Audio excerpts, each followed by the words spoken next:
درود پاک کب کب کہاں کہاں اور کیسے کیسے کام آتا ہے۔ ایک بہت ہی خوبصورت واقعہ، بڑا ایمان افروز واقعہ ہے جو میں آپ کے سامنے پیش کرتا ہوں۔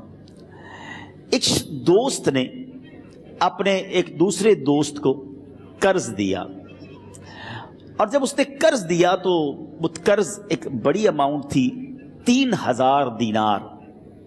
وہ ٹائم آ گیا جب اس ٹائم وہ قرض لینے کے لیے اپنے دوست کے پاس گیا کہ بھائی مجھے میرے پیسے واپس دو، تو اس نے کہا کہ پیسے تو نہیں ہے میرے پاس، میں کولیپس ہو گیا ہوں، بزنس اب میرا ختم ہو گیا ہے، میں تمہاری رقم نہیں دے سکتا۔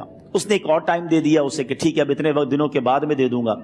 وہ ٹائم بھی گزر گیا، اور جب وہ ٹائم بھی گزر گیا تو اس کے بعد اس دوست نے کہا کہ اب تو پیسے دے دو بھائی، میرا ٹائم پورا ہو گیا ہے۔ پھر نہ دے سکا ٹائم۔ آخر کار معاملہ جو ہے وہ کورٹ میں چلا گیا، قاضی کے پاس چلا گیا۔ اب قاضی نے جس کو پیسے دینے تھے اس کو بلایا اور کہا کہ بھائی آپ کو اس کے پیسے دینے ہیں؟ کہتا ہے ہاں پیسے تو دینے ہیں۔ تو کہا پھر دیتے کیوں نہیں ہو؟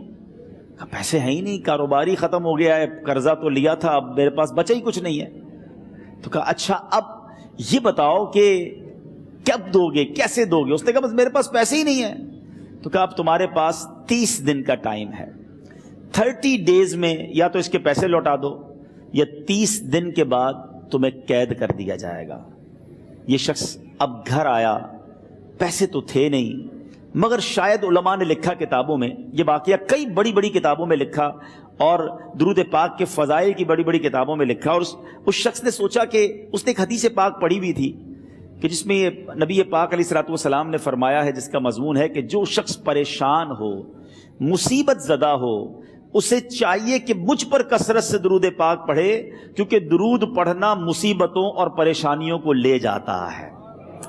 اب اس عاشق رسول نے سوچا اور تو کچھ ہے نہیں، اب میں درود پاک پڑھنا شروع کرتا ہوں۔ صبح سے لے کر شام تک وہ درود پاک پڑھنے لگ گیا۔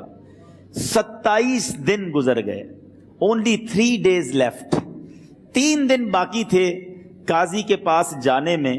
27 دن گزر گئے درود پڑھتے پڑھتے۔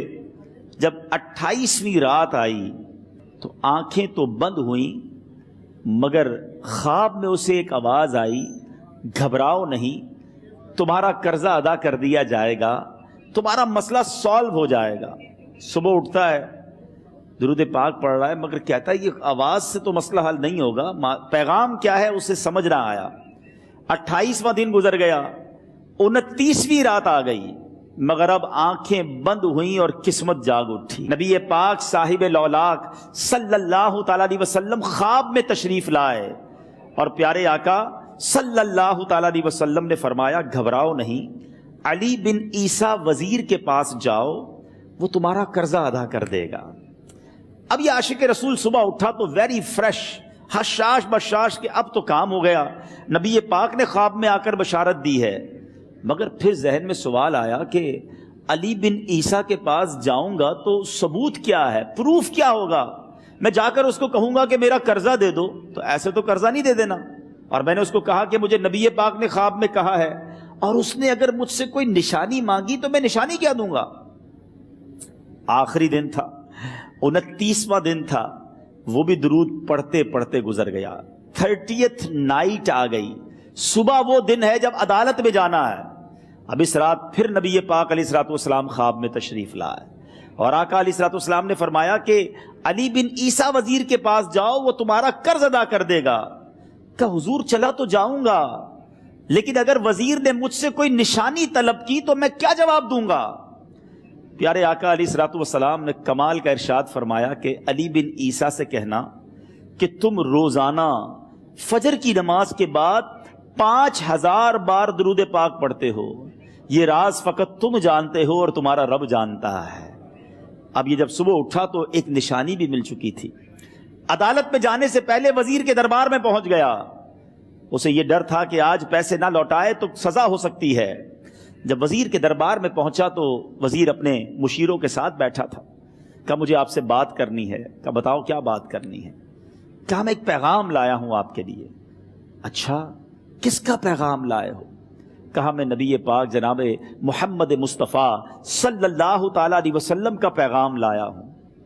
وہ عاشق رسول وزیر تھا، کہتا بتاؤ میرے آقا نے کیا پیغام دیا ہے؟ کہا حضور میں 3000 دینار کا مقروض ہوں، آج آخری دن ہے اور میرے آقا نے مجھے بشارت دی ہے کہ آپ سے کہوں کہ آپ میرا قرض ادا کر دیجئے۔ علی بن عیسیٰ کہتا ہے کوئی ثبوت ہے آپ کے پاس؟ ہے کوئی دلیل بھی ہے آپ کے پاس؟ میں کیسے مان لوں کہ آپ کو نبی پاک علیہ الصلوۃ والسلام نے بھیجا ہے؟ عاشق رسول کہتا ہے خالی ہاتھ نہیں آیا، میرے آقا نے مجھے دلیل بھی عطا فرمائی ہے، مجھے ایک ایویڈنس بھی دیا ہے، اور پروف یہ ہے حضور کہ آپ روزانہ صبح فجر کی نماز کے بعد نبی پاک صلی اللہ تعالی علیہ وسلم کی بارگاہ میں درود و سلام کا نذرانہ پیش کرتے ہیں۔ جب تک 5000 کا عدد پورا نہیں ہوتا آپ اس وقت تک کسی اور سے بات نہیں کرتے، اور اے وزیر صاحب یہ راز صرف آپ کو پتا ہے اور آپ کا رب جانتا ہے۔ اللہ اکبر! وہ وزیر تو جس کو کہے نا جھوم اٹھا، ایسا عاشق رسول وزیر تھا جو روزانہ صبح 5000 درود پڑھتا ہو، اس کی تو عید ہو گئی نا۔ وہ کہتا ہے مرحبا یا رسول اللہ، میرے آقا نے میرے درود قبول کر لیے، اس سے بڑھ کر میرے لیے سعادت کیا ہوگی۔ اب یہ وزیر اپنے سیٹ سے اٹھتا ہے، اپنے کمرے میں جاتا ہے، تھوڑی دیر بعد واپس آ کر اس عاشق رسول کے ہاتھ میں 3000 دینار رکھ کر کہتا ہے حضور پہلے 3000 دینار تو نبی پاک کا حکم کی میں ادب سے بجا لاتا ہوں، میرے آقا نے جو حکم فرمایا یہ 3000 دینار آپ کو پیش کرتا ہوں، حضور ایک اور 3000 دینار لیجئے۔ میرے گھر آپ آئے، اتنی اچھی خبر سنائی، آپ نے قدم رنجا فرمایا، یہ 3000 اس کا نذرانہ ہے، اور ایسا کیجئے 3000 اور لیجئے، اس سے اپنے بچوں کے لیے کچھ چھوٹا موٹا کام شروع کیجئے، اور ایک وعدہ کر کے جائیے آج کے بعد زندگی میں آپ کو جب بھی کوئی کام پڑے میں آپ کا بھائی ہوں، مجھے یہ خدمت کا موقع دیجئے گا۔ اللہ اکبر! وہ مقروض جو ایک رات پہلے 3000 دینار کا مقروض تھا، ہو سکتا ہے اس کے بیک آف مائنڈ یہ بھی چل رہا ہو کہ اب شاید کل میں نے جیل میں جا کر عدالت میں جا کر گرفتاری دے کر جیل میں جانا ہے، مگر اب 9000 دینار ہاتھ میں ہیں۔ عاشق رسول جھومتا ہوا نبی پاک کی یاد میں گھومتا ہوا اب عدالت میں پہنچا۔ عدالت میں everybody expecting over there کہ آج اس نے آنا ہے اور آ کر کہنا یہی ہے کہ پیسے تو نہیں ہیں، گرفتار کر لو، مگر جا کر اس عاشق رسول نے 3000 دینار جج صاحب کے ہاتھ میں رکھ دیے۔ قاضی کہتا ہے پہلے تو یہ بتاؤ پیسے آئے کدھر سے؟ تم تو کہتے تھے غریب ہوں، تم تو کہتے تھے کاروبار نہیں ہے، ایک مہینے میں اتنی بڑی رقم کا انتظام کیسے ہو گیا؟ سبحان اللہ! اس عاشق رسول نے گویا زبان حال سے یہ کہا ہوگا کہ یہ تو کرم ہے ان کا، ورنہ مجھ میں تو ایسی بات نہیں، اتنا دیا سرکار نے مجھ کو، اتنی میری اوقات نہیں۔ اس نے وہ پورا واقعہ بھری عدالت میں سنا دیا۔ اللہ اکبر! میرے پیارے اسلامی بھائیوں ذرا سوچو پہلے زمانے میں کیسے عاشقان رسول ہوا کرتے تھے، وہ جج وہ قاضی بھی کیسا سرکار علیہ الصلوۃ والسلام کا عاشق تھا۔ اپنی سیٹ سے اٹھتا ہے، بھرے دربار میں بھری عدالت میں وہ اپنے چیمبر میں اپنے کمرے میں جاتا ہے، اور تھوڑی دیر بعد واپس آ کر اس کے ہاتھ میں بھی 3000 دینار ہیں، اور وہ 3000 دینار جو ہے وہ اس عاشق رسول کے ہاتھ میں رکھتا ہے کہ سارا ثواب علی بن عیسیٰ کیسے لے جائے، میں بھی تو نبی پاک کا غلام ہوں، میں تمہارا قرضہ میں ادا کرتا ہوں۔ اچھا اب ایک اور عجیب سینیریو یہ بن گیا کہ جس نے کیس کیا تھا، جس نے دعویٰ کیا تھا، وہ بھی یہ سارا منظر دیکھ رہا تھا۔ کہتا ہے جج صاحب ذرا رکیے، میں بھی اپنے آقا کا امتی ہوں، اور ایک کام کیجئے قلم کاغذ منگوائیے، اس عاشق رسول کا قرضہ ہی میں معاف کر دیتا ہوں۔ اچھا اب عاشق رسول نے وہ واپس 3000 دینار جو جج صاحب نے دیے تھے وہ واپس جج صاحب کو دیے کہ حضور یہ پیسے آپ ہی رکھ لیں، قرضہ ہی معاف ہو گیا، اب آپ کے پیسے کا میں نے کیا کرنا ہے؟